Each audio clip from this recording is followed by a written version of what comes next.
I think so, but it's sort of like one moment doesn't end and a new moment begins. The moments coexist. And what we're having is remnants of the drug war very much alive and well, with still the continuing mass incarceration that we've seen in the United States since the 1980s.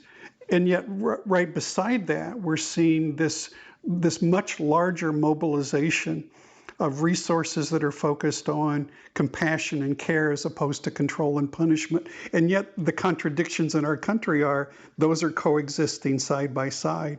And we're seeing bridges between those with things like drug court and therapeutic jurisprudence that are trying to mix elements from both of those together.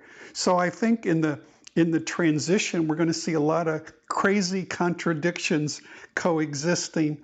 But I'm very optimistic in terms of where we're going for the long run on this. One of the questions with recovery management is it time we move beyond our clinical models and really build and mobilize those kind of resources in the larger community?